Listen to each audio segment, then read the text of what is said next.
Radio, l'invité européen. European guest. Madame Revaudalon-Bonnefoy, bonjour. Vous êtes donc eurodéputée, présidente de la délégation socialiste française au Parlement européen et membre de la commission des transports et du tourisme. Le sujet des transports, justement, est beaucoup abordé ces temps-ci, notamment en France. Jeudi dernier était un jeudi noir. De nombreuses grèves et manifestations étaient prévues qui réunissaient fonctionnaires et cheminots.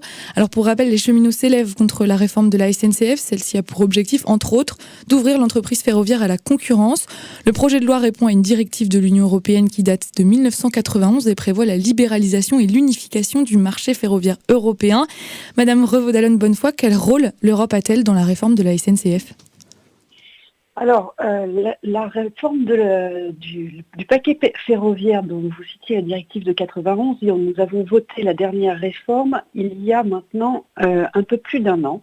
C'est ce fameux 4e paquet ferroviaire qui définit les façons dont vont devoir évoluer un certain nombre d'opérateurs partout en Europe pour ouvrir à la concurrence. Pas pour faire de l'accès libre et total, mais pour mettre des options.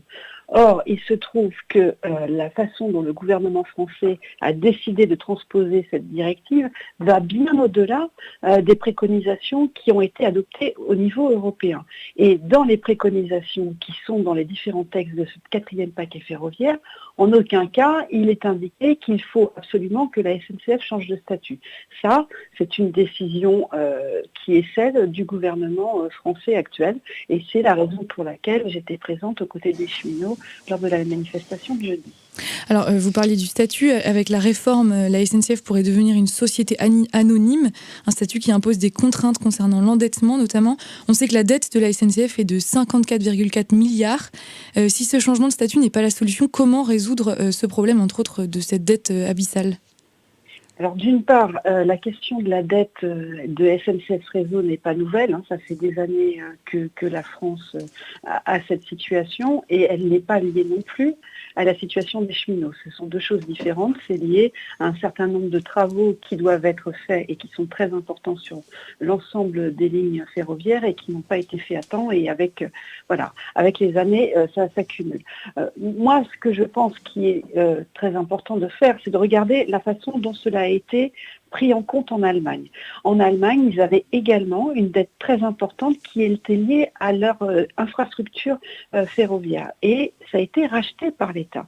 Ça n'a pas été par, on va changer tout le système, la Deutsche Bahn est toujours présente, donc ce n'est pas le cas, et la Deutsche Bahn opère toujours 75% des lignes en Allemagne. Donc il n'y a pas eu une ouverture totale à la concurrence. Mais il y a eu cette condition du rachat par l'État. Ça fait des années qu'on le demande et qu'on le propose.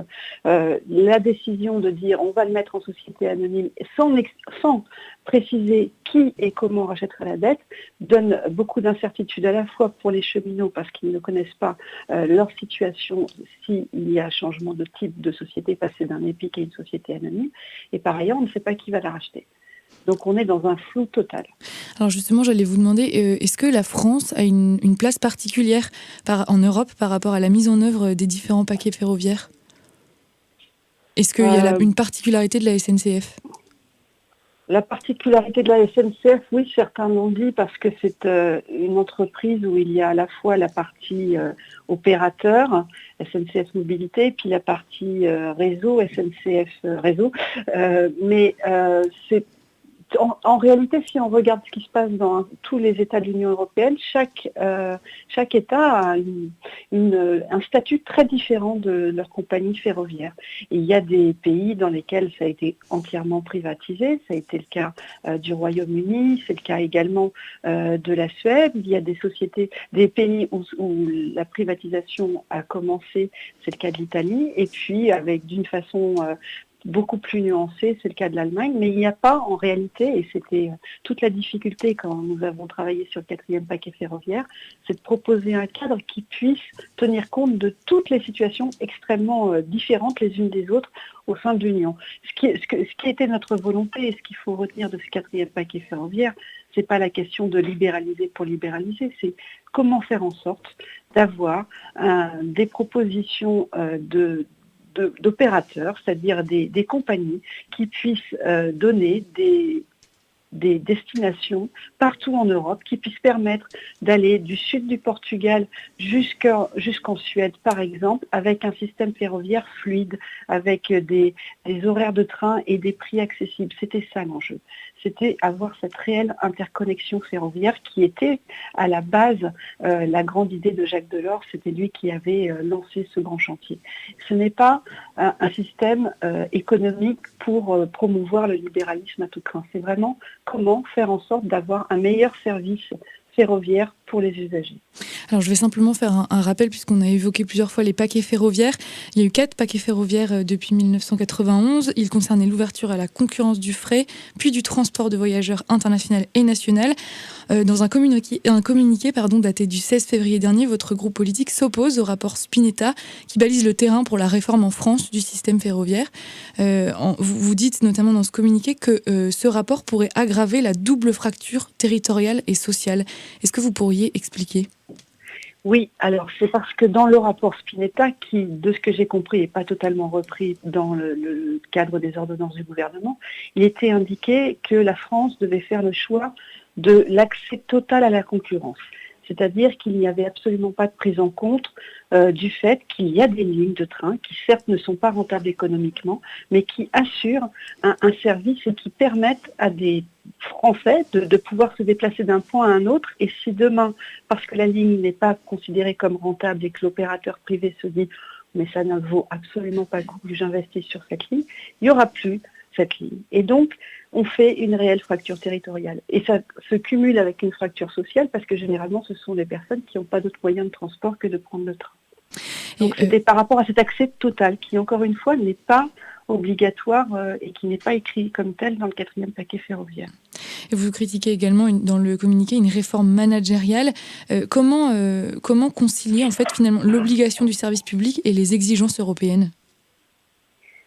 Eh bien, les exigences européennes, c'est de permettre sur une partie du territoire, si l'État membre le décide, parce que ce n'est pas obligatoire, de pouvoir proposer différents opérateurs de desservir cette ligne.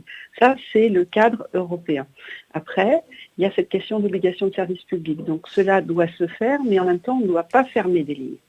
Donc, dans un certain nombre de cas, il faut que l'État ou l'autorité régionale compétente puisse contribuer et accompagner pour maintenir le service public, quand bien même cette ligne en particulier ne serait pas rentable économiquement.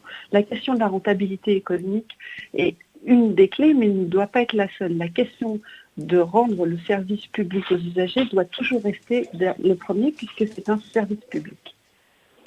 Et vous évoquiez tout à l'heure le vote par ordonnance, de l'adoption par ordonnance du projet de loi.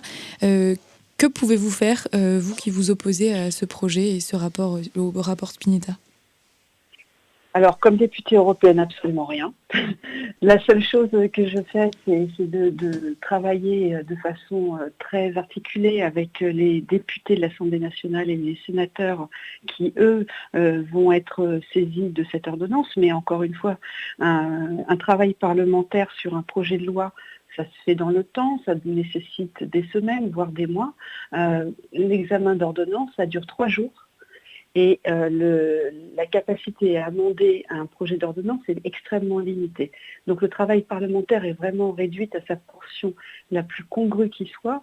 Et en réalité, ce qui sera le plus important, ça va être ce qu'il y aura ensuite dans la définition de ces ordonnances.